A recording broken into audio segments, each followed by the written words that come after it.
Alrighty, and we are rocking and rolling, profiling and styling. I'm with my brother from another mother, Life Griffith. My brother, how are you, my friend? Doing so wonderful, man, and I'm blessed and highly favored. And I thank you for allowing me to be on your platform, the one-on-one platform. And salute to you, man, for all that you're doing, man, for us veterans out here. I appreciate you. I appreciate you. Yeah. Yes. For everybody watching, welcome. This is one-on-one profiles in Audacity of veterans doing amazing things. You see the title, From Service to Music Industry. Some folks may know your name. Some folks may know you may have served, but you know we have a commonality. So I need you to take me back to where it all started. Where you from, Life? Well, originally I'm from Brooklyn, New York, born and raised, and then moved to Queens from immigrant parents that came from Belize, Central America. Like I said, I grew up in Brooklyn, over the East New York area, Brownsville area, Horton Skimmerhorn, for those who understand. And then around 8 years old, my mother and my stepfather decided to move to the north side of Queens, over on Farmers Boulevard. And that's when everything started to come to light, and learned a lot in New York and a lot in Queens, and got my first manhood lessons out there in those streets. And around 17, I decided to enlist in the Army as a combat medic, and this was in October of 1985. I was I was on my way to turn 18 years old. So my 18-year birthday was being screamed on by the drill sergeants in Fort Bliss, Texas. That was my birthday gift to myself. Mm-hmm. And at that time, that's when the drill sergeant could still put hands on you. Yeah. Wall-to-wall counseling. Yeah. Wall-to-wall counseling. You're taking it back now. We don't do that stuff no more. You got it. Yeah. Wall-to-wall counseling. So I got my first lesson as a young soldier with knuckle therapy. Yeah. Yeah. So you turned 18 in boot camp, or you turned 18 in boot camp. I was on the delayed entry program. Gotcha. Since my entry date was October 2nd, they said, yes, well, we could put you in because you still have a little time before you're 18. Gotcha. So at 18, I was getting drilled on at 18. Mm-hmm. You know what I mean? Yeah. It's funny. It's funny you say that. I graduated boot camp on my 18th birthday. Oh, is that right? Oh, trust me, they brought that smoke. It was some smoke in the town, so they knew they was gonna have some fun with that. But yeah. Same thing. The late entry went in as soon as I was 17, and fast forward, I'm in boot camp, and here I am, running around with folks from all over the place at 17, and fast forward, graduation day came right on my birthday, and then it was like, oh, we gonna celebrate, man. I don't care, dress uniform or not, you was pushing. Yeah, and you know what's so funny? After the boot camp graduation, they sent us right off to AIT, and that was Fort Sam Houston. So I didn't get a chance to celebrate. It's like, all right, good, great, you passed. Now get your ass on. Grab your bag and get out of here. Next. Right. The hustle and shuffle move. You know what I mean? So yeah, I mean, good memories. So after I did my time overseas, Germany. I won't go on too much. I did because I was with Third ID. For those who understand, a dog-faced soldier, rocking them on. Started there, infantry, and then became a French commando. Volunteered for the French commandos in France, which is what this picture is all about. You see the red Fortiget, and the commando. You know what I mean? I see you. So I decided to do that, and then in '89. I got out of the military and started interning with Rush Artist Management under Russell Simmons and Leo Cohen. And that's how I got into the business. I was an artist first, started rapping and doing all that stuff. Hold on, Life. You can't just go ahead and make that segue and think that we're not just going to stop you for a second. Well, you say from service to music. Man, look, that was a little too smooth. I can tell you're an artist. My question is, how did that transfer happen? And the reason being, because for many folks, right, they'll do their time in service, whether it be 4 years or 20 years, there's a period of adjustment disorder for some, right? It's like, what do I do with myself now? So I guess the question I have is, when you left service, how long did it take to kind of come into the next phase? Because for some, it takes a while to kind of reset themselves. Because you were in for a few days. You were in for a while. Yeah, 19 years to be exact. 8 years active and then 11 years reserve. But it's all encompassing. So what happened in around maybe 88, I left Germany, and then I was stationed at Fort Devens, Massachusetts. Okay. When I was out there, and I was support for Special Forces, and at that time we was at, I still remember, 7238 Medical Company. at Fort Devens. And so at that time, I started getting more in the music business because before that, I used to be with LL. We used to hang out. I used to go uptown. I was a part of the Zulu Nation. All in the New York area in Queens, yeah. Right, I was, and a lot of people don't even know this. I was also a guardian angel for quite some time. Oh, I remember that. To Park West out there, you know what I mean? I was out there. Park West. You was over in Park West. So I went to high school. West 95th Street, all through that park. Yeah. So anyway, so I started getting into the rap music. My girlfriend at the time, she was one. I don't know if you ever saw the movie Crush Groove. Mm-hmm. She was one of the Fat Boy's girlfriends at the end. And we went to the School of Performing Arts. We got together and we started to do a husband and wife rap group called Man Jew. And so I was doing that right before I segued out of the military. This was '88. Okay. Together projects and working with a DJ named DJ Shane in Worcester, Massachusetts. We started performing around, and this is right before I got out in April '89. So when I got out in April '89, all right, we transferred from Fort Devens back to New York, to Queens, Rochdale. And my house, which is still there with my sisters and all that, 130 performers, I started getting more involved in the hip hop space. Now this is '89, you know what I mean? So one of my good friends who we grew up together, he was telling me that he's going to Manhattan to Rush Artist Management. And I was like, what do you know about that? I got people over there. Next thing I know, one day as I'm walking in to do my internship, he's there. So we just, his name was Donald Francois. So, you know, so we just started working. I started learning the business from Leor, namely Big D, you know, and another guy named, what's the guy named John Scott. Okay.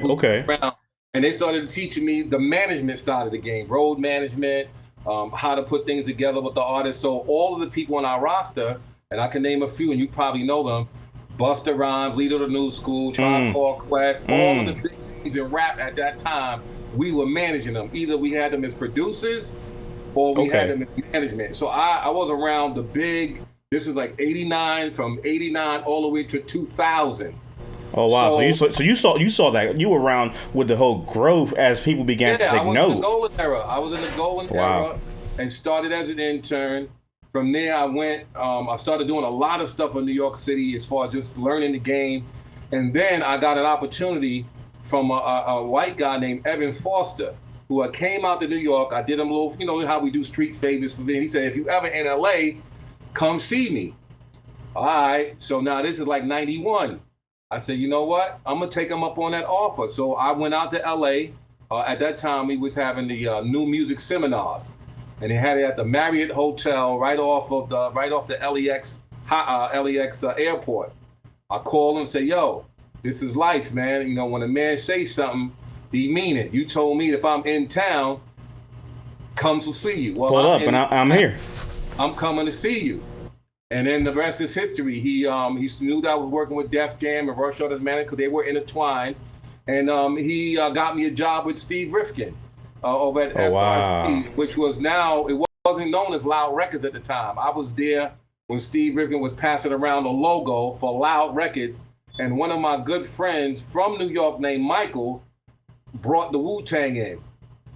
Wow. And the rest is history. Now, at that time, because I was so ambitious and so hungry, so thirsty, if you will, Steve Rifkin let me go because he saw that I was not the type to be a follower.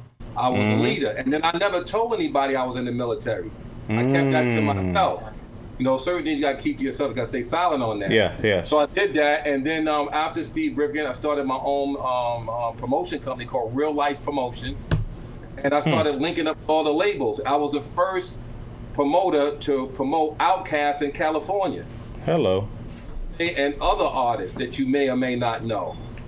And then I started working. Then I got an opportunity to work at Hits Magazine as the R&B and rap editor. And then from there, I got a call from a good friend of mine named Greg Peck and said, hey man, I'm getting ready to do some things in rap and I want you to be the head of the rap department for Warner Brothers Records. That's how I got back home to New York, and I headed that up with Ice-T, and the list goes on who was on that label, the Bush Babies. And while I was there, unfortunately, the gentleman A.D. Washington passed away a couple of years ago. but he was brought in to let everybody go because we were still under the controversy of Ice-T and Cop Killer, if you remember that. Yeah. Lawrence Tucker. And, you know, as I got back to New York and people started knowing my name, Kadar Massenberg, you know, has saw me doing some things and felt that I was prominent and qualified and brought me in as the national director of promotions under his imprint, Kadar Entertainment. And I did all the stuff for Erykah Badu, all her promotions, all her marketing, with others, of course. And I just started doing my thing, man. And then from there, after Universal, I got hired at TVT Records, working with Snoop and the East Siders and doing some things there. And then I got hired at the Orchard, which at that time was in Chinatown under Richard Gottler. Okay. Richard Gottler, I don't know if you know his name, but he was the one who wrote, what's her name? The white lady, I forgot her name now. Is it, I forgot her name. But anyway, he was a producer, writer. He brought me in to be the urban director for artist relations and urban development. And then this was around 2000. So I was in the game as an executive, working in various areas of the music business up until 2000. I had a situation that happened in the industry that I won't even care to go into, but it changed my mind about the industry because in the industry, unfortunately, for those who don't sell their souls, they don't go far. I wasn't going to sell my soul. You know what I mean? I had certain morals and principles that I learned on the streets and I also learned in the military, and I wouldn't sell my soul. So I had a friend who stayed in the military, who saw me, you know, in New York as a recruiter. I'm walking down the road. I see him. Yo, Life, you want to come back in the military? We need guys like you, man. I know you, man. I know you about it. So in 2000, I said, you know what? Maybe I need to go back in the military, man. Leave this music shit alone for a minute and kind of go back. I love to do, which is helping others. I went back in, went to my first duty station. I didn't have to go to boot camp and none of that because I was already a senior non-commissioned officer. I just had to transfer over. And at that time, I was still in the reserves anyway, so this made the transition well anyway. And then my first duty station coming back in 2000 was with the 178th MP Company, 504th MP Battalion of Fort Lewis, Washington. Okay. And so I went back in as a non-commissioned officer, and then 9/11 happened. And what's so ironic about that, I was the only one in my unit from New York. So so the second platoon deployed back to Fort Hamilton where I came in, and I was helping with the forensics and all that, what happened in 9/11, and you know, showing the military police how to navigate New York using the trains. So you was down there too, huh? Yeah. So I was in the Guard, and they activated us. I was there from September 11 all the way to March. Oh, really? Yeah. Go see at Fort Hamilton. You might have seen me there. Yeah, we went to Fort Hamilton. We had to do stuff there, and then we were at Ground Zero, and we had permanent security. I was working with some chaplains for a while, so I was moving all around. So we were there for a little bit. So you was there with Operation Noble Eagle, because that was the name of that mission. Mm-hmm. Yeah, That's what I was with. Operation Noble Eagle. Yeah, and they had me. Because I was a medic, I had to do a lot of stuff on the medical side for my platoon, which was second platoon. And then did a lot of stuff with those people off and on through the forensics. Because my alma mater, which was the Manhattan Borough Community College, I went to that school. BMCC, was right down the there. block. Yeah, I was going to NIAC, which 3 blocks from BMCC. Oh, is that right? Wow. Yeah. So we got a lot in common, bro. Yeah, I went to Park West High School. I was waiting for you to. I was going to tell you that one too. When you was up there with the Guardian Angels when you was doing some work. So now, where I went to high school with Andrew Jackson, I used to fight a lot. You know, I'm a martial artist. Did a lot of stuff in martial arts back in my day, and I used to fight a lot. I mean, a lot. You know what I mean? Just for the sake of it. Yeah. You know what I mean? Do what I do. And then I got kicked out of Andrew Jackson High School, and they sent me to Satellite on Hillside Avenue. Fought in there. They kicked me out of there and sent me to Pacific High School in Brooklyn, over there by the courthouse. I know exactly what's that. Downtown Brooklyn. I got out of there, and I was like, all right, enough's enough, and that's when I went in the military.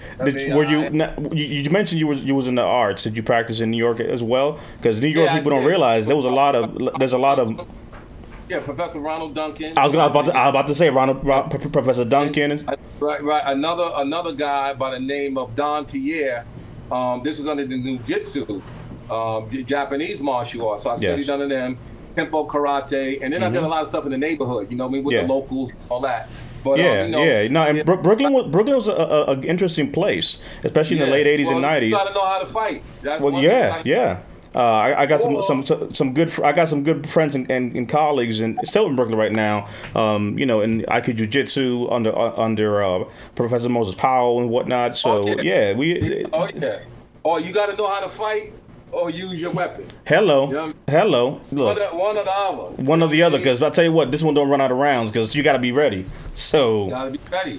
And you know, so yeah, so I did all that, man, and to say that it was a definitely a journey. And so what happened after I did all that stuff back in New York and all that, I ended up going back to California, where I was stationed at MEPS. yes. I was the head lead. I guess you call it briefer for the medical when you come into MEPS. Yep. But, I was a recruiter, so I know exactly what you're all talking right, about. so yeah, I was in the jungle at that time off of La Brea in Los Angeles, and then they sent me to Korea right after that, and then I got out of the military in 2004 in Korea. Okay. Came back to LA with my wife. We're not married now, but then we settled in over by Seal Beach Okay. in California, and then in 2006, I left to go to Chicago. To find out my father's family because I didn't know who he was or who they were. So apart, I didn't know who I was as it relates to them. So I went there, went back to school, finished my bachelor's in 2010, from 2006 to 2008, and then I got my bachelor's and just started to focus on what am I going to do now. Yes. Started doing different jobs at the Department of Veteran Affairs in Long Beach. Started doing some stuff, kind of like as volunteer. Okay. And then in 2000 and because man, it's so much. So from that point, 2008, stayed there, and then got a job in 2011. Okay. At Department of Veteran Affairs in Los Angeles. And I stayed there from 2011 to 2015. Unfortunately, I had to retire because I have metal on both my legs. I have blood clots. Okay. My doctor, you're going to have to retire. On that same day, which was July 30th, 2015, I got a call from my ex-wife telling me that my son was not doing well. And then that same day I found out he was diagnosed with leukemia. Wow. So from 2015 to 2018-19, I was dealing with that. And then after that was handled, all praises due, he got better. I moved out here. Between that time, I started Veterans Health Solutions, started doing my stuff there. And then I came out here to take advantage of some of the things that was going on here in Georgia. And that was in 2018. Yes. And that's where you're currently at right now. And that's where I'm at now. And then I just got a call today that my young son is back in the hospital, and I'm hoping it's not that he's relapsed. You know what I'm saying, with leukemia. So that's why I was saying I was dealing with a few things before I got a call with that. But, I've been working, still trying to, help these veterans out as much as I can. And but I'll tell you, Life, that there's, and I appreciate, and I want you to kind of share that timeline, because literally this is but an introduction. But being able to see how you went from Brooklyn to the music and to kind of growing up, and we cross some, we have similar areas in our stomping grounds to service, and then the music industry. You didn't talk. You said something that was interesting, which was you didn't tell people you were in the military, and you rose to high levels in the music industry, and you worked with people that obviously many will recognize. However, what are some of the things that you would attribute that were part of your success when you transitioned into the music industry? I think the discipline that I had, I wasn't like the average executive getting caught up with, the glam and the glitter. I was about my mission. Yes. And the mission was to handle my affairs like I was supposed to, using an ethical and, ethos approach. Yes. The other thing is that I was open and receptive to learning. I asked tons of questions. I read tons of books. I was at every damn event. I remember I had a fraternity brother the other day. He said, can I tell you something? I said, what? Because he's in the music business too. He's a senior VP at RCA right now. Matter of fact, Capitol Records. Okay. He called me the other day and he said, when you was out there in those streets, man, I was really concerned about you. I said, why? He said, because everywhere I went, I kept either hearing your name or seeing your face. And I was like, well, I attributed that to boots on the ground. You know what I mean? That I learned as an infantryman. You know what I mean? Get out and get dirty. And so I applied that, and I rose up to the ranks really, really quick. But like I said, I would not compromise my integrity for it, though. Yes. Now let me ask you: did you find, because I think it's a great lesson there, your attention to detail, your mission focus? Did you find that was something that in the industry many didn't have that set you apart? Because you get, because to your point, you can get caught up in all kinds of things, and this is not bashing it. It's like anything else. If you're in the legal world with lawyers, they get wrapped up in the lifestyle, right? Because you're making that big money in the music industry. Oh, exactly. So you're around people that are doing these things. It's easy to just kind of get wrapped up in that world. But for you being mission focused and ready, obviously attributed to your ability to rise. Because for some out there, it's like they may be coming to a point where, okay, Life, man, you had an amazing life. You've done things that that people wouldn't think about. But the fact of the matter is, you put your pants on just like the next person. 11 Bravo just like the next one. A medic just like the next person. So there's nothing inherently different about you outside of the fact that you applied those things. I think it's like the military for many becomes a training school, right? You take those tools and you use them for what you want. You obviously used it in the industry, and that set you apart. Yeah, and then the other thing, I had 3 MOSs in my 19 years of military service. At that time, it was 91 Alpha to 91 Bravo to 91 Charlie to 68 Whiskey, which was healthcare specialist. At that time, was combat medic. Yes. Then I switched when I went into the military police, 95 Bravo, and I stayed with them 3.5 years. And then I switched again to 70 Delta, which was legal specialist, because I wanted to know and understand the law. So those things and those learning curves, if you will, actually did set me apart, and I was very different. Everybody would say, "Life, you so disciplined, you so this," and I would never tell them that I was in the military. Because while I was in the music business, I was also in the reserves still. Right. So you was working, and then 1 week in a month I was doing my thing. But I never even told the military that I was doing music. Gotcha. I kept them separate, even though I was doing both. Right. And that's what set me apart.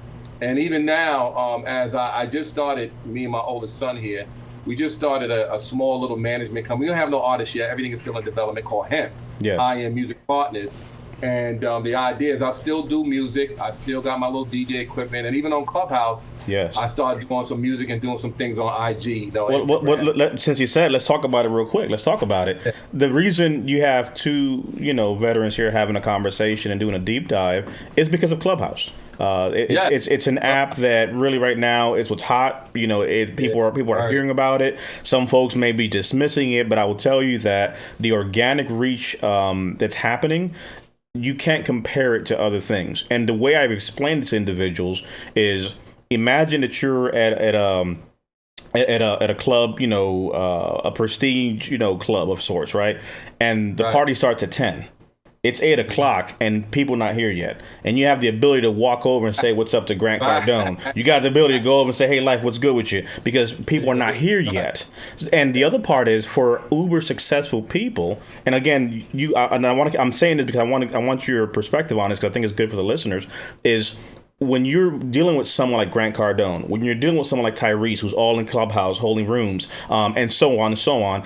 Their lifestyle is so busy and structured because of all the things they got going on. And unlike you and I, who right now have to get in front of a camera, if you literally are in Clubhouse, all you need is a AirPod. You put it in your ear, and these folks are in the morning working out. They're not stopping their life, so there's no video, there's no chat, there's no texting. It's just voice, and that is not intrusive to someone who has a very hectic lifestyle. So if I say, "Hey, Life, can you jump in this room real quick? I know you're busy, but just pop it in your ear, and you can drop a few nuggets. That'd be great." Yeah. Well, I think as we transition into a online, hands-on world, and we go into the artificial world, Clubhouse is the voice now for a lot of people where they had no voice at one time. Yes. And you can go and create your own rooms and then create your own dialogue. A lot of it is a lot. It can be also very draining. Yes. You know what I mean? To hear the pain and suffering that so many people are going through. And as we like to say, your network is your net worth. Yep. You know what I mean? And it's a great networking tool. Mm-hmm. I definitely I don't know how long it's going to last once the burnout comes. Yep. But I do see that you can instantly connect to like-minded people. Look at us today right here. us, right? I mean, veterans. We literally just talked directly less than 3 days ago. 48 hours ago. Less than 48 hours ago. And this is a lesson that I want to emphasize here, which is today it's Clubhouse. But make no mistake about it that when you were rising the ranks as an executive, when people were hearing your name out there, pounding, pavement, doing your thing as an executive in the music industry, there's something about just making it happen. So today we're calling it Clubhouse, but the fact is, when there was no Clubhouse, what you did was you knocked on some doors, you made some cold calls, and you just kept on pushing to make that connection. So now with technology, when someone tells me I don't have the ability to do something, first of all, stop. Because it's simple. Hey, Life, man, I'm going to hit you up. You want to do something with collab? Let's make happen. Because it's great that we're making connections with social media, but take that connection and do something with it.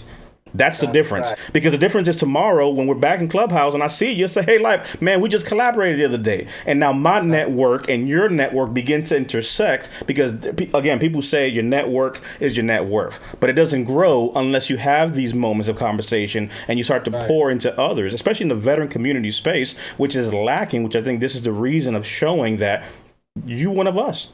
We're one of you. Well, one of the things, and I really applaud you for this platform because no matter where you go, regardless of A or not, it's a people's business. You still got to interact with people. And, people with a purpose and people with a position of clarity of what they want to do. And the dialogue has to be of like minds. And you may not interface with everybody, but those that you do, you instantly hit it off really well. The chemistry is right, the collaboration is right. The energy is there. Right, and because we talked about a few things, you're similar, we have some similar background, and veterans, and even when I do a lot of stuff with veterans, once they find out I'm a veteran, their whole persona changes, because now they know I'm talking a language that they can understand. Yes, sir. You know what I mean? So it's very important, to interface and interact and get out there, but don't, as I tell a lot of my mentees now, and even my children, the world owes you nothing. You gotta set the stage for the life that you want, and you gotta write. I think honestly, I think there was a breakup because you gotta say it again because someone in the back needs to hear what you just said. Okay, just for those who did not hear me, and this is no direct, disrespect to you or where you at. The world owes you nothing. There's no such thing as entitlements. You're not entitled to nothing, right? You got to get out there. Get grimy, not in the sense of hurting anyone, but get your boots wet, get them dirty, get your hands on things, and start to really learn how to be a valuable asset, how to be, someone that brings value, and don't be a liability, lying about your ability. Hello. You got to be in the now, not yesterday. Not tomorrow, but right now. And I want to focus on that, Life, because some folks live off of their last at bat, and I've heard some say, "Hey, you're only as good as your last at bat." The reality is, what is today? Because especially for veterans, it's like Life. Come on, man, your best days were behind you back in Korea. That we used to do. Remember the days. Remember how it was. We always talk a lot in past tense. I can't black horse. This shit is crazy. Yeah, but what about today? Right, and that's the point that I think is powerful for many because your yesterday has enabled you to be here today, but that doesn't mean that the conversation's over, that the journey's over. Right, no, the journey's only over when you take your last breath. You can't come back from that. Every day I wake up, I thank the ancestors and thank the Creator, and I don't mean a mystery creator. I'm talking the Creator within. Yes. You know what I mean? For giving me the opportunity to have a second chance to make it right for whatever it is. You know what I mean? Every day you wake up is a new rebirth to start over, start fresh, do a great reset, as it's been talking about with this COVID-19 thing. It's a great reset. What are they resetting? Everything. But, you know what I mean? This is where adapting and overcomes means something. There you go. And you got to change with change. You said something, Life, that I want you to hit on, which was bring value. And again, I want you to kind of expand on that for a quick second, both from your military and your professional world in the music industry, because you've mentioned names of artists that people know and love and all these things. But in that world, I think there's a perspective that you can bring that I want you to just kind of touch on a little bit, which is that bringing value. Because some folks are like, "Hey, Life, just put me on real quick, man. Give me an introduction. Let me it's like, wait a second, because you said don't be a liability. I want you to hit on that again. But bringing value to the conversation, I think, is a powerful piece. And I'd just like you to kind of expand on that for someone out there who may be wanting to make a connection, maybe wanting to do something. So as I said, the world owes you nothing. Don't look for the handout. Right, because in this time of travel, especially because everything is automated, we don't have the time to hold your hand. But what we do have time, if you can add value to what we're already doing to enhance the growth and development of a project, of a mission, of a situation. So for instance, I have a young person that reached out to me through Clubhouse out in Massachusetts.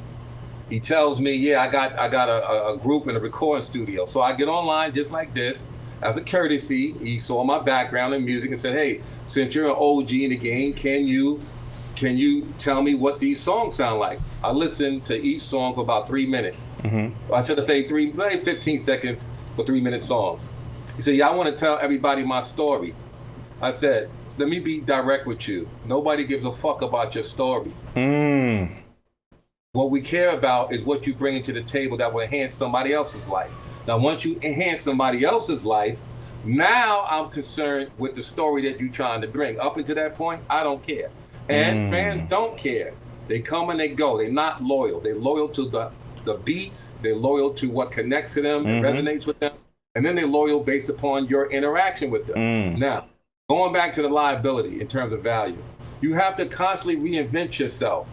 I have a master's now in business management with an emphasis in leadership from the American College of Financial Services. You got to know numbers. Yes, sir. Right? That's number thing. And I'm also enrolled right now for my law degree in Emory Law School here in Atlanta, because the things that governs any business is 3 things: law, economics, and the authority over those 2 things. Yes. How do you interpret those 2 things to make a profitability? We're in a business called America, for you if you don't know.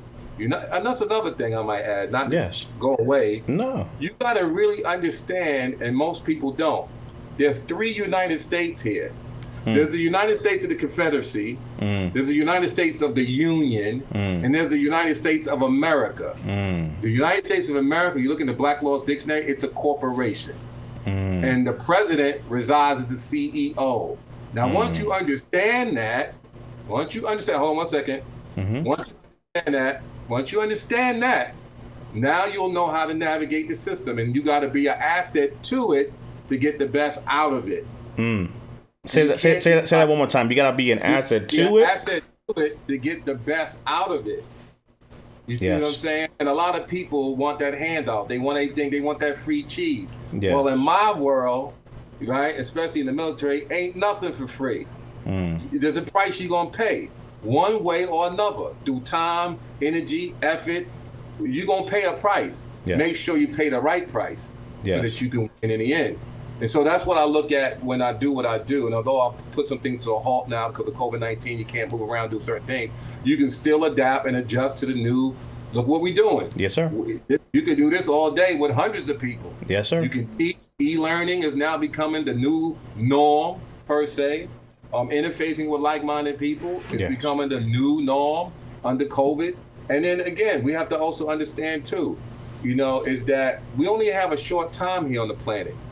We don't have that long, you know what I mean? And while we're here, we have to provide what we call S&D, service and duty to others. Yes. And this is what we strive to do as veterans. I know I can't speak for every veteran. I can speak for myself that, for me as a medic, we had a motto which still resonates with me to this day: conserve the fighting strength. Yes. And when you conserve the fighting strength, you can move mountains. And that's what I strive to do. We're going to jump over to your websites here and show some of the things you got going on. Yes, sir. Before we make that jump, one last question I want to ask you, because I think you gave some really, I love the fact that we touched on strategy, but going real military, there's also some tactical things that you put out there. And that's why I was like, say it again, because someone may not be paying attention, may have missed it. But there's a part there that you touched on, and for those that are looking at personal branding, And in the music industry, that's a big thing. Again, it's easy to buy into something. You start looking at, for example, folks that may have no, understanding of branding or the music industry. Why does, certain artists have a value meal, at this fast food place? What does one have to do with what? There's a brand there. But before the brand came, you touched on it. Where it's like, what are you bringing to the table? Nobody owed you nothing. At the end of the day, you could say whatever you want. What are you doing in the sneaker world? What are you doing in the fast food industry? What are you doing in the clothing? It's a brand now. So you've crossed that delta. But he had to start, or she had to start, with skills to be able to get there. So I guess my question is, you touched on, no one owes you nothing. You have to bring talent. You have to bring value to the conversation. Now, someone, let's say, has been doing his life. I'm in there. We're doing that thing. Can you touch or drop some of the things you've observed of successful artists that have been successful in branding themselves, making that leap and not just being stovepipe? Because that's another pitfall. You get real good at what you do, and then you don't want to diversify. Can you talk a little bit about that?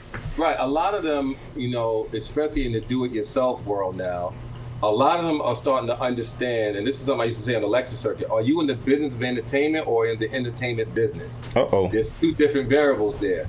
Mm-hmm. Are you in the, business of entertainment or the entertainment business? Now, most, because they're not even hearing what I'm really saying, most want to be in the entertainment business. Yes. And what they fail to realize that this is the business of entertainment, which crosses all genres, TV, film, transmedia, everything. Yes. And if you don't know your business, you'll be out of business very quickly. Now, as it relates to the brand situation, the brands that I realize and artists that are taking, things to the helm, they're not waiting on labels anymore. There's only 3 labels left, really, in terms of what's going on, Sony, Universal, and Warner. Yes. Right? So a lot of the labels are losing a lot of leverage because the artists are starting to become more smart. They're starting to own their own masters. They're starting to have their own campaigns. And a lot of these artists have money to burn, but a lot of them don't have guidance. They want to still spend money on diamonds and teeth and all this other craziness. But if you're going to have that type of money, if they give you a $300,000 budget, allegedly, it doesn't take $300,000 to make a record no more. What that money should be going towards to, which I tell a lot of artists, is the fact that you need to invest in the company that gave you that money so you have ownership and equitable leverage, called opium, other people's money, and then use a sense of common sense that you're not going to be around for long. You have to have, long-term growth and development. Yes. You know what I mean? So a lot of the brands, a lot of these young people who are winning, some that are not, because, it's a plethora of stuff out there, in my mind, is garbage. You know what I mean? It's not pure music. It's not musicians. It's computer-based. Yes. But at the end of the day, there's a lot of good stuff out there that's not being put in the forefront. And that's where I come in now as a manager to filter the bullshit, show them how the business works, and be a partner in it, hence I Am Music Partners. Yes. And I'm not here working for you. You don't work for me. We work for each other to leverage the playing field across the globe. You know what I mean? And we're going to use it with this, as my mantra say, creativity with a higher note. Yes. Right? And that higher note is a higher awareness of how to think in the appropriate way as a business professional. Yes. A lot of these folks, although I come from where I come from in Brooklyn and Queens, the streets, I strive to keep the difference apart from one another. Come in suited, come in articulate, come in knowing what you're supposed to know when you're in these meetings. Make sure that you have a game plan for yourself. Make sure you have a solid team that's going to be able to be dependable, reliable, and durable to the bottom line. Because it's a bottom line when you're dealing with branding, when you're dealing with business, especially in the industry, or any industries for that fact. The bottom line is profitability, period. Yes. When you look at that P&L, you don't know what that means, profit and loss statement. I'm not trying to lose. I'm trying to profit for less and gain more. Yes. And I can't do it with ignorant people who don't have a clue. You know what I mean? You got to know statistics. Yeah. You got to know analytics. You got to know SEO. You got to learn service engine optimization. You got to know what's going on in the matrix. You got to, But that goes back to what you said, though. Right? Are you in the entertainment? You know what I'm saying? Come on. Are you in your business, or are we working on your business? Right. Are you just looking to do a little pipe dance, or are you really in the business? And you see them all the time. You see flash in the pans. They come, they go, they pop for a second, and then... to me, it's an insult to injury because we're the content drivers of industry. The youth have always been the content drivers of every car, liquor, cannabis now. Yep. We're the drivers, but we don't own shit. Now, today I just saw Jay-Z say he's going to put up $10 million to help those who want to get in the game of cannabis. Jay-Z, said he's going to put $10 million up. Who can match his offer out there? You know what I mean? Who can now go to the veterans? Like what I want to do, and I want to talk to you offline. Yeah. It's something that I've been planning to do, but I can't do it alone. I need real soldiers so we can put it down. And I'm going to talk to you offline about it. But it comes back to the 10 C's. Mm-hmm. Have you ever heard of that statement? The 10 C's of business? What are the, no. Okay, so I'm going to share them with you because I had to write it down for a friend of mine. So first of all, you got to know how to communicate. Everybody don't know how to communicate. They're talking, but they may not be saying something I want to hear right now. So you got to know how to communicate. Yes. You got to be clear in your communication. Everybody ain't got time to listen to this long, drawn story. Get to the point, right? You got to be consistent in the clarity and the communication. Then you got to know how to cooperate with the consistency, clarity, and communication. Then you got to know how to collaborate with the cooperation and consistency and clarity of the communication. You got to have some sense of compassion, right, as it relates to those other C's in that 10C. And you got to show that you care, right? Yeah. Then after that, you got to bring a little commerce. You got to bring a little capital to it. It's a business. Of course, right? It's business. You can't come, like I said, with a handout thinking you're going to get nothing for nothing. You got to add on. Then you got to be conscious. And then you got to compliment. Now here's the extra 2 bonuses. You got to have confidence so you can make the commitment. Without those things, what are you doing? You're wasting time. And you cannot waste time. Time is motion. We're not talking about the clock. Yes. We got to keep it moving. Moving forward, right? Yes. Regardless whom or to what. But you got to know where you're going, though. And I wrote those down because these are powerful points. Again, reading right back through them: communication, clarity, consistency, being able to cooperate, to collaborate, having compassion, being able to care, having commerce, bringing that to the conversation, being conscious, being able to compliment with the bonuses there of having confidence, commit, and commitment. That is the relationship, right? Yes. I'm trying to build a robust relationship. How can I do it if those things are not in place? It's just like with a personal relationship. I can't relate to you if we don't have those things in place. Yes. I got to have, because, finance and romance, without it is a damn nuisance. I got to have some type of money to take care of things. Yes, sir. Bottom line. And in business, you got to have an idea that is going to work. Nobody's going to invest in an idea that ain't going to work. Yeah. So, I utilize those things in my day-to-day activities to keep me going. You know what I mean? I look at all that. Can I communicate with this person? Can we collaborate? Is it clear what we're saying? Are we, all those things that I use as a part of my life, which is a part of my way of life now. Yes. Especially now I'm older. Yeah, you know what I mean? and that's the wisdom, which I'm glad you said that, because I want to just honor that statement you made. Sadly, in our veteran community, what tends to happen is many folks, like we talked about, are living in the past. And it's like life, the best days are behind me. We did what we did, 101, 80s. That was great. Great memories. Got the tab, got the hat, got the thing on the wall. Salute. Right, salute. That said, too easy. That said, now what happens? And I think what you just said, it fills a void that I've been preaching on, which is our community of veterans is missing something. If you go back in history, you look at tribes, you have warriors, those young sentries doing the job, doing the thing, right? When you were 17 years old, turned 18, you're in boot camp, you're strong, you could do whatever, you could push forward. But then once folks leave service, it's like they don't know where to go.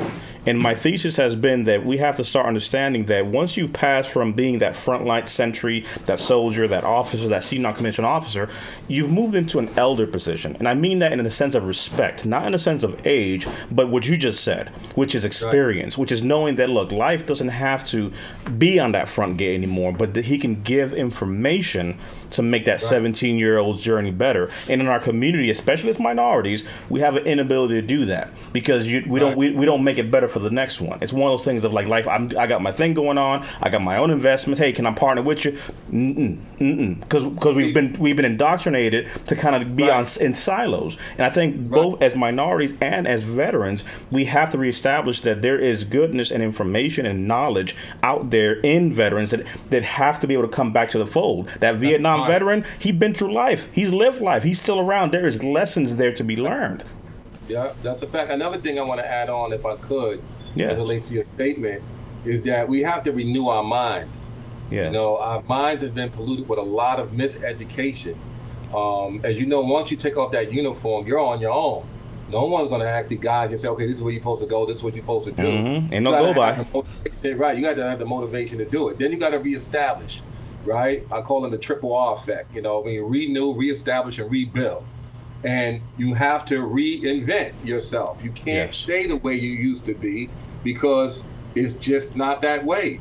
And then you got to rebuild. You got to rebuild new circles of friends, new circles of networks that make sense to your growth and development. Without it, you won't develop and you will stay stagnant. You know what I mean? In terms of where you are as an individual. Like and you touched on that with the labels. Right. If you didn't adapt, a lot of folks thought they were gonna, like, iTunes came, digital came. Some folks are hip to the game, moved, Pandora, Spotify, etc. Right, all that came and went, right? Because they thought they was gonna stay around for long. Just like the black music departments, when I was involved in it seriously, working at labels.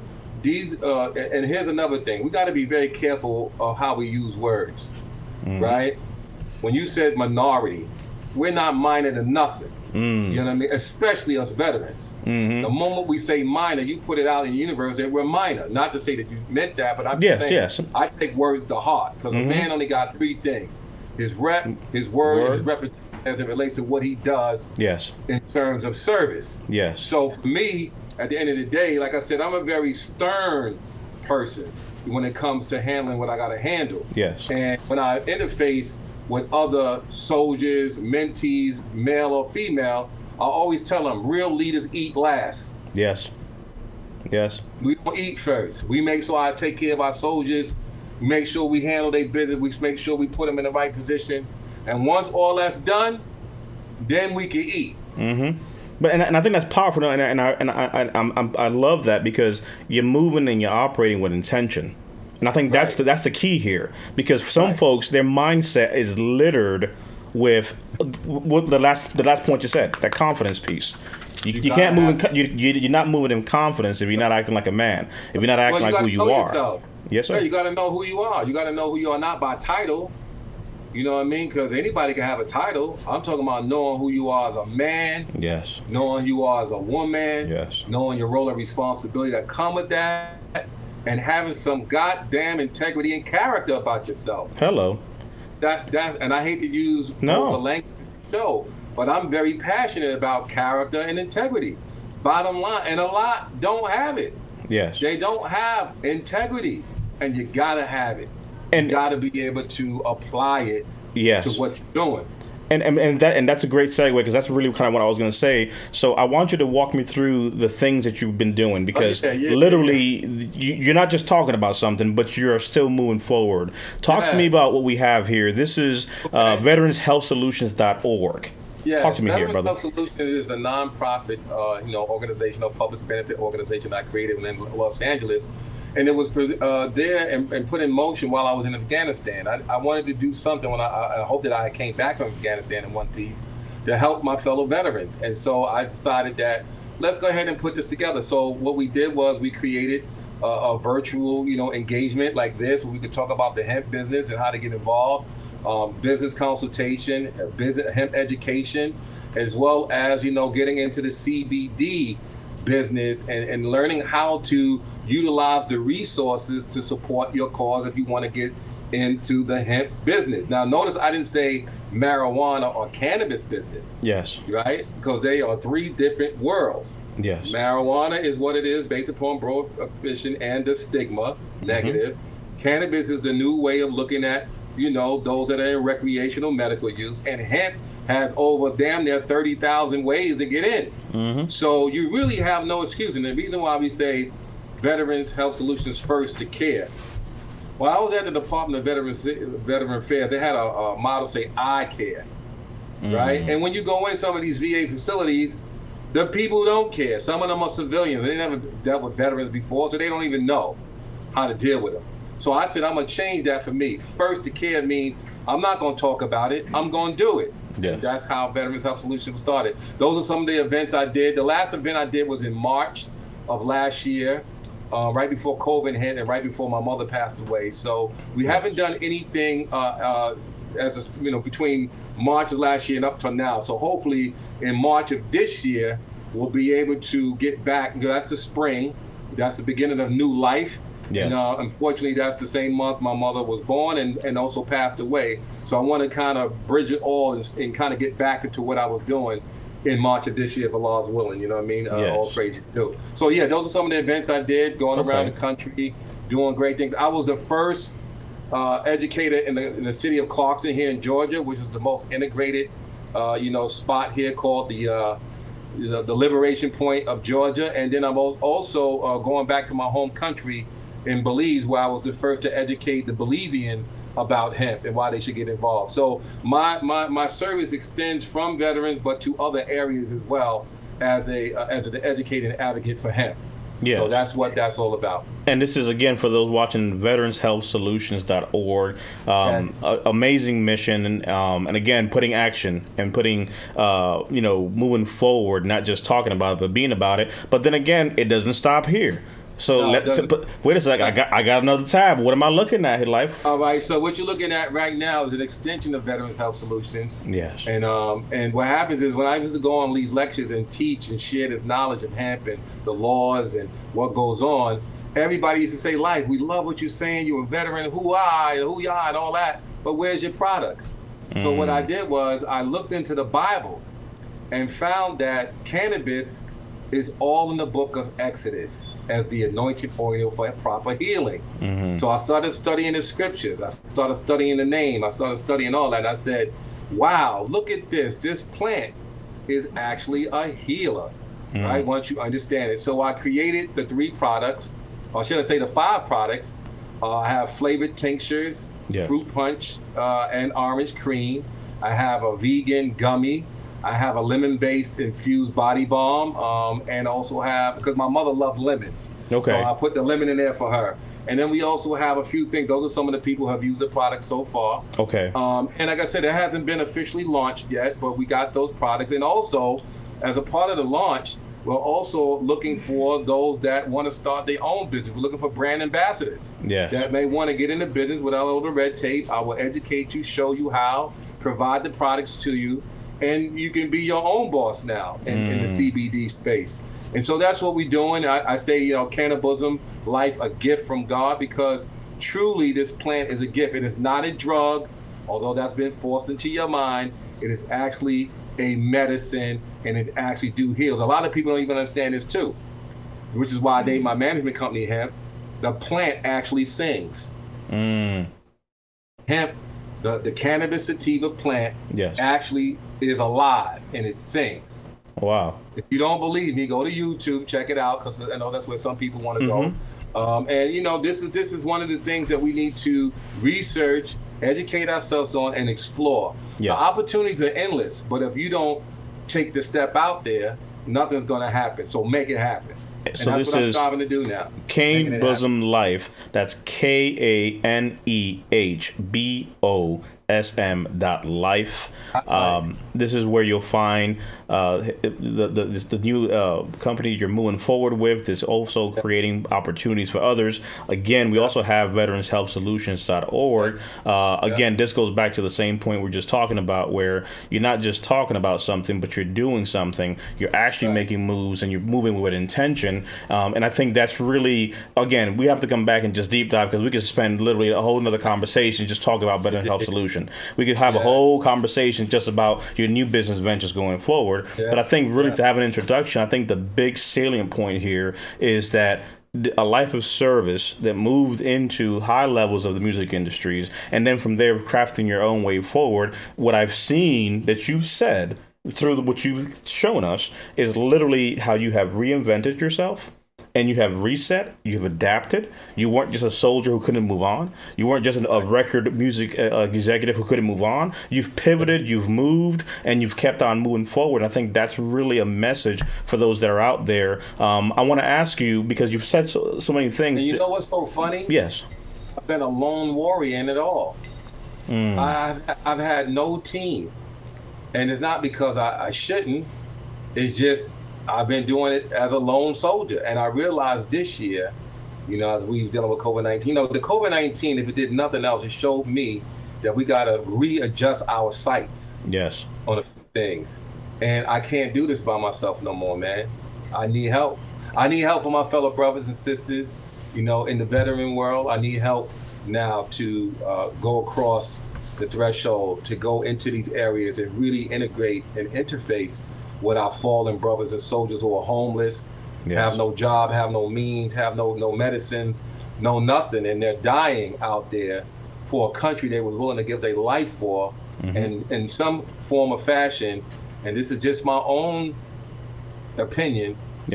America turned their back on them to a degree. And I'm glad you said that, because that was the question I was going to ask you. There's a veteran out there with a hat similar to ours, and they may be disabled. That doesn't mean they're unable. They may be impaired, but it doesn't mean they can't move around certain limitations.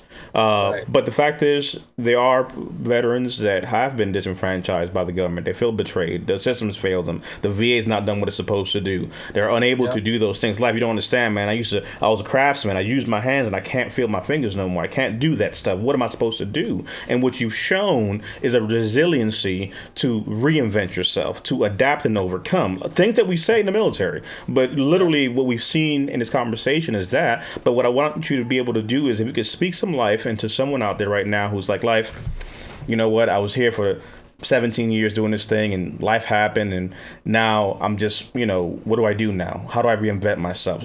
This is as good as it gets. My best days are behind me. I'm only 52 years old, or I'm only 27 years old. I'm disabled because of things that may have happened or what have you. What would you speak to life to those individuals, brother? Well, first of all, I salute you for recognizing that there are times where you do feel alone, but you're not by yourself.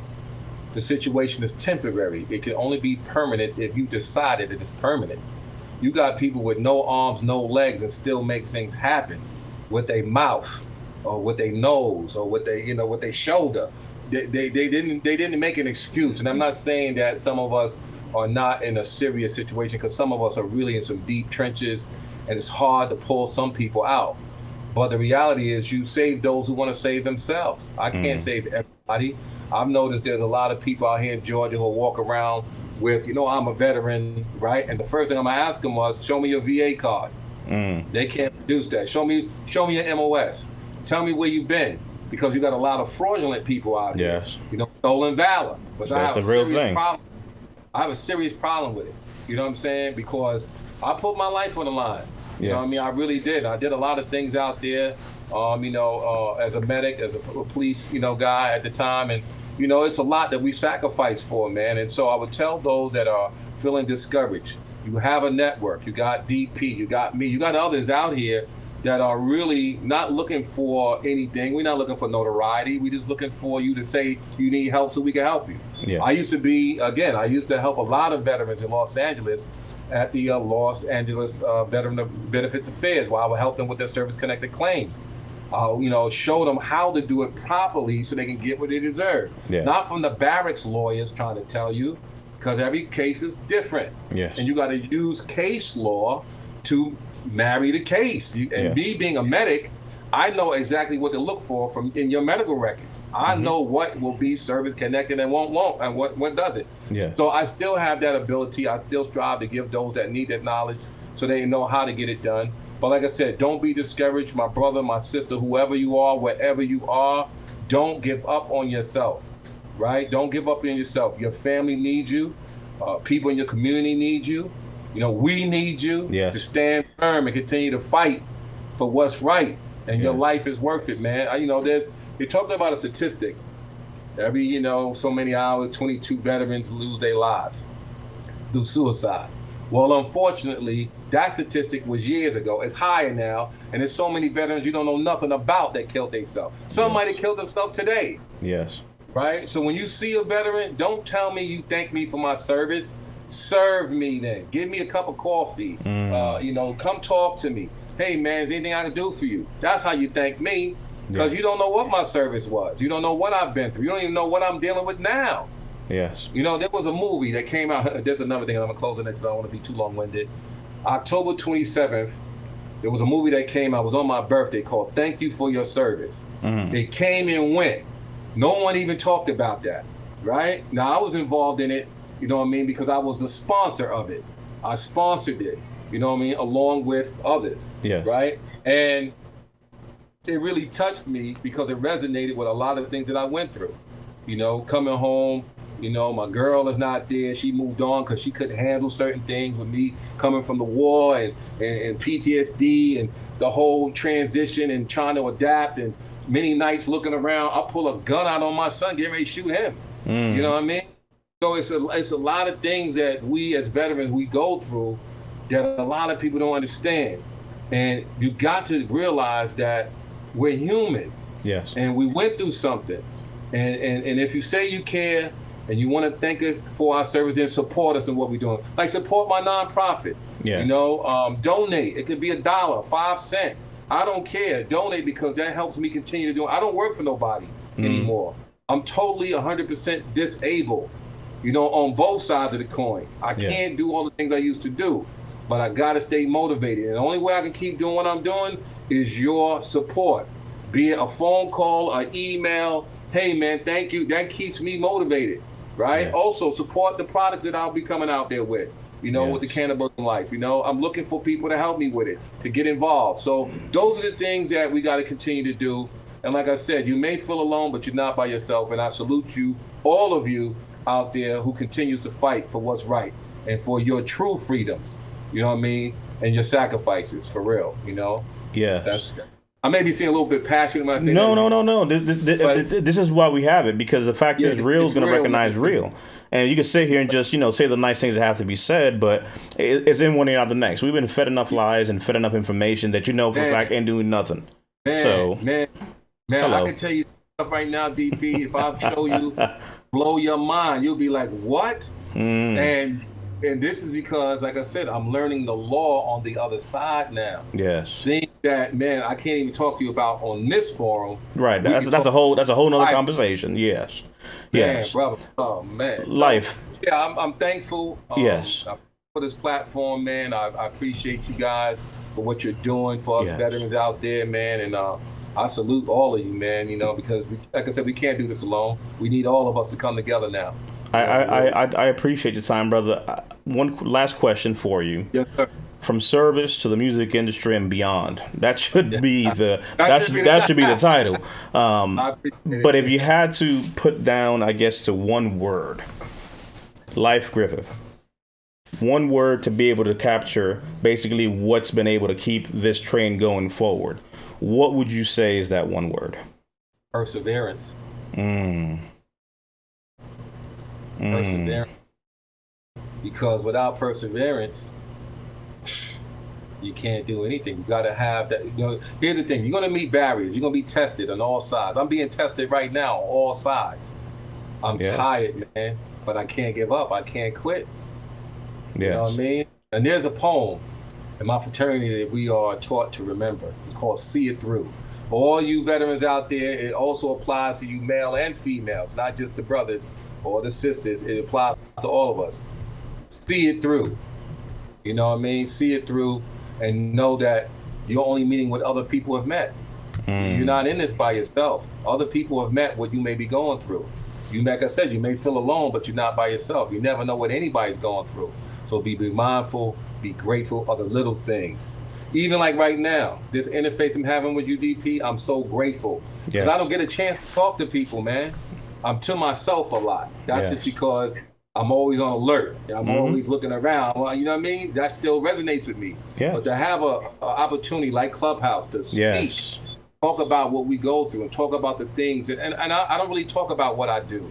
You know what I mean? I just do it and hope that you see it and hope that it makes sense to you. Yeah. You know, because we come from a world where, you know, let my actions speak louder than my words, because a lot of people do this. Exactly. You know, but I think there's a healing power also to even have this conversation, because sometimes all we talk about is business. All we talk about is all what's happening. But sometimes, like you just said, life, what's good with you, man?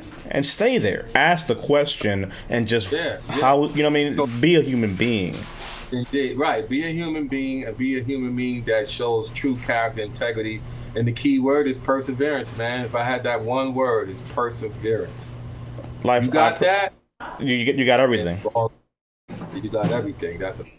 Man, I appreciate you, brother. I appreciate your time. This is the first of many, but I just want to honor you for your journey, for sharing your story. It's been amazing. I salute you, brother. I appreciate you, and I look forward to many more collaborations with you, my friend. Definitely. Please too, into the one-on-one fan base and those that are out there, man. Thank you for having me. I truly appreciate it. Thank you for allowing me to share my story. I hope I wasn't too long-winded or over the top with lecturing, but just giving you a little bit, you know, hope that it would drive you and influence you to be all you can be, which is the slogan that I came in the military on. Yes, be sir. all you can be and then some. Yes. So salute. Salute, my brother. I appreciate you, my friend. Yes, sir.